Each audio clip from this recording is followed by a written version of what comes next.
Hello class 10th students. तो दोस्तों कैसे हैं आप लोग। उम्मीद करता हूँ आप सभी लोग बेहतर और अच्छे होंगे। तो जैसा कि अब आप एक रात पहले आ चुके हैं, तो यहाँ से आपकी यही रात भारी, यही रात अंतिम है।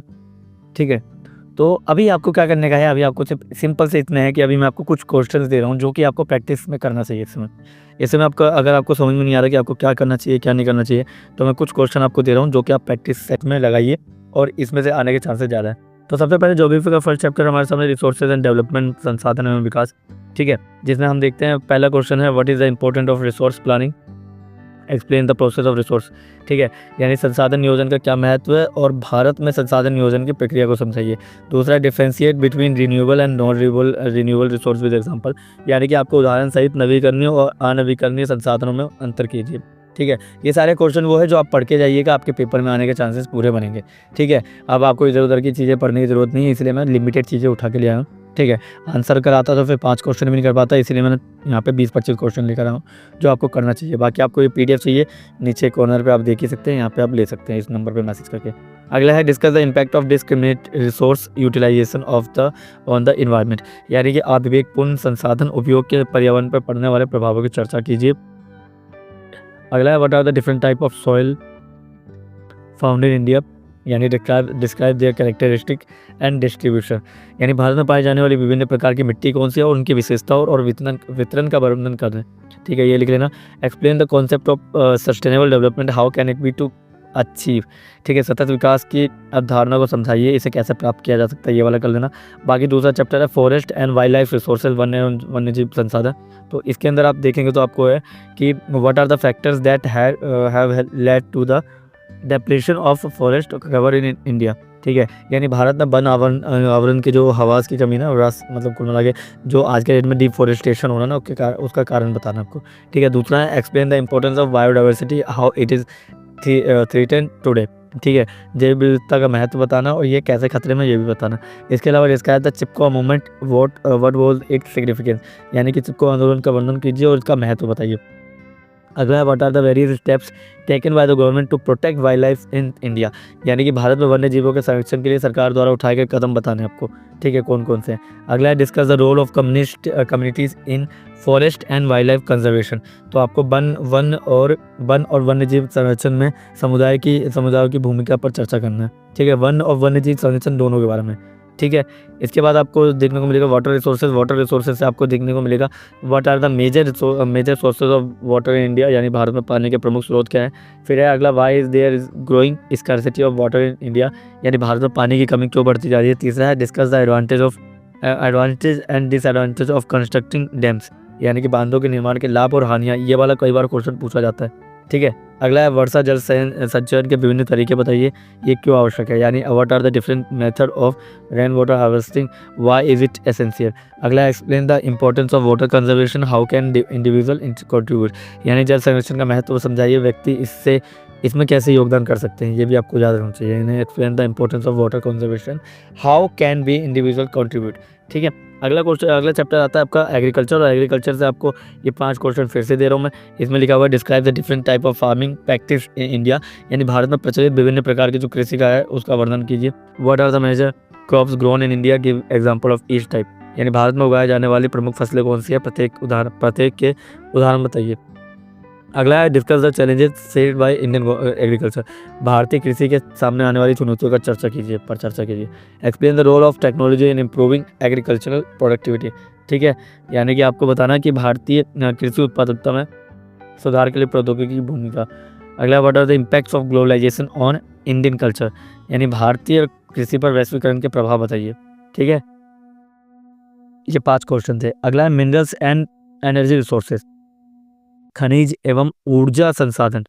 ठीक है, तो ये खनिज एवं ऊर्जा संसाधन के बारे में बताऊं तो what are the different types of minerals found in India, give example, तो भारत में किस प्रकार के खनिज पाए जाते हैं, उदाहरण दीजिए। अगला है describe the distribution of iron और एंड कोल इंडिया, भारत में लौह अयस्क और कोयले के वितरण का वर्णन कीजिए। तीसरा है what are the uses of minerals in various industry, विभिन्न उद्योगों में खनिजों के उपयोग क्या है, खनिजों का उपयोग बताना अलग अलग तरीके से उद्योगों में। अगला है explain the importance of energy conservation, यानी ऊर्जा संरक्षण का महत्व समझाइए। तो 5वां है discuss the different sources of renewable energy, यानी नवीकरणीय ऊर्जा के विभिन्न स्रोतों पर चर्चा कीजिए। तो ये 5 question minerals and energy resources से था। अगला है मैन्युफैक्चरिंग इंडस्ट्री से अगर आपसे 5 पूछे जाएंगे, 5 क्वेश्चन पूछे जा सकते हैं।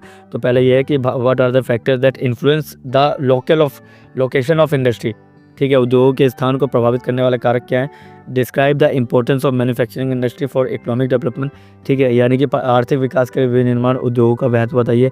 अगला है discuss the challenges faced by the manufacturing sector in India, Bharat विनिर्माण क्षेत्र के सामने आने वाली चुनौतियों के बारे में बताइए। अगला explain the concept of industrial pollution, how can it B control, यानी औद्योगिक प्रदूषण की अवधारणा को समझाइए, इसे कैसे नियंत्रित किया जा सकता है ये भी बताइए। What are the key feature of industrial policies of India, यानी भारत के औद्योगिक नीतियों की प्रमुख विशेषताएं क्या हैं ये भी आपको बतानी पड़ेगी। 7th है लाइफलाइन ऑफ नेशनल इकोनॉमी यानी राष्ट्रीय अर्थव्यवस्था की जीवन रेखा है। इसके अंदर अगर आपसे पूछा जाएगा तो पूछा जाएगा what is the importance of transportation of the economy development of a country, यानी किसी देश की आर्थिक विकास में परिवहन का क्या महत्व है। फिर अगला आता है describe the different modes of transportation in India, यानी भारत में परिवहन के विभिन्न साधनों का वर्णन करना है आपको। इसके अलावा आपको फिर देखने को मिलेगा 3rd question discuss the significance of tourism as an industry, वो एक उद्योग के रूप में पर्यटन के महत्व पर चर्चा कीजिए। फिर आता है आपका what are the challenges faced by the transportation sector in India, यानी भारत में परिवहन क्षेत्र के सामने आने वाली चुनौतियां क्या हैं ये आप बता देना। लास्ट है explain the role of communication of in modern society, आधुनिक समाज में संचार की भूमिका समझाइए। ठीक है, इकोनॉमिक पे आएगा डेवलपमेंट, पहला चैप्टर आप लोगों के सामने। तो डेवलपमेंट में पहला क्वेश्चन ही आ जाएगा विकास से क्या है, यानी what is mean by development, how it is different from economic growth, ठीक है, और ये आर्थिक विकास से कैसे भिन्न है। अगला आता है what are the indicator use to measure development, यानी विकास को मापने के लिए किन संकेतकों का उपयोग किया जाता है। एक्सप्लेन विद एग्जांपल, यानी उदाहरण सही समझाइए। अगला है why is per capita income not a sufficient indicator of development, यानी प्रत्येक व्यक्ति आय के विकास का पर्याप्त संकेतक क्यों नहीं है। What is human development LDI क्या है, human development index, what are its component, यानी मानव विकास सूचकांक क्या है, उसके घटक क्या है। Explain the concept of sustainable development, यानी सतत विकास की धारणा क्या है। ठीक है, अगला sector of the Indian economy, भारतीय अर्थव्यवस्था के क्षेत्र के बारे में जब बात करता हूँ तो पहला तो है भारतीय अर्थव्यवस्था के विभिन्न क्षेत्र कौन कौन से, यानी कि what are the different sector of the Indian economy, give example. अगला differentiate between primary secondary and tertiary, यानी कि आपको प्राथमिक द्वितीय और तृतीय में अंतर बताना है। What is the significance of what is the important of territory sector in the tertiary sector in Indian economy, यानी कि भारतीय अर्थव्यवस्था में तृतीय क्षेत्र का अलग महत्व बताना आपको। Discuss the problem of disguised unemployment, यानी कि कुल मिला के आपको प्रच्छन्न बेरोजगारी की समस्या पर चर्चा करना है। फिर आता है explain the role of government in promoting economic development, आर्थिक विकास को बढ़ावा देने में सरकार की भूमिका को समझाइए। ठीक है, अगला आता है मनी एंड क्रेडिट। तो मनी एंड क्रेडिट बोल दो या मुद्रा और साख बोल दो, सेम चीज़ है। तो इसमें आपको पहला है व्हाट इज़ मनी, मनी क्या है। दूसरा है हाउ डिड मनी इवॉल्व, ठीक है, यानी मुद्रा क्या है, मुद्रा का विकास कैसे हुआ। What are the function of money in economy, किसी अर्थव्यवस्था में मुद्रा के क्या कार्य हो सकते हैं ये आपको बताना है। Explain the role of banks in the Indian economy, यानी अर्थव्यवस्था में बैंक की भूमिका आपको बतानी है। साख क्या है, यानी क्रेडिट क्या है और क्यों इसकी ज़रूरत है। Discuss the different source of credit in India, यानी भारत में साख के विभिन्न स्रोतों पर चर्चा कीजिए। ठीक है, ये भी बता देना।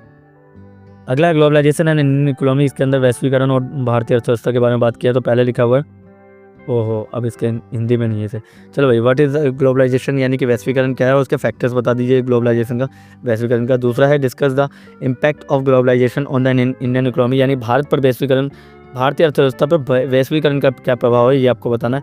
फिर एमएनसीज क्या होती है, यानी मल्टीनेशनल कंपनी क्या है, बहुराष्ट्रीय कंपनीज क्या हैं और ये कैसे चलती हैं, ये आपसे पूछा गया है। फिर लास्ट आता है कि role of world trade organisation, यानी WTO का रोल बताना है। ठीक है, विश्व व्यापार संगठन का आपको क्या बताना है, हाँ रोल बताना है, क्या भूमिका बताना है, विश्व व्यापार संगठन की भूमिका आपको बताना है। And the last is discuss the challenges posed by globalisation, आज के डेट में वैश्वीकरण ने किस तरह से चुनौतियां खड़ी कर दी है ये भी आपको इस चैप्टर से पढ़ के जाना। तो ये टॉप 5 क्वेश्चन की सीरीज़ थी जिसके अंदर मैंने आपको बता दिया इसके अंदर इतने सारे क्वेश्चन हो सकते हैं।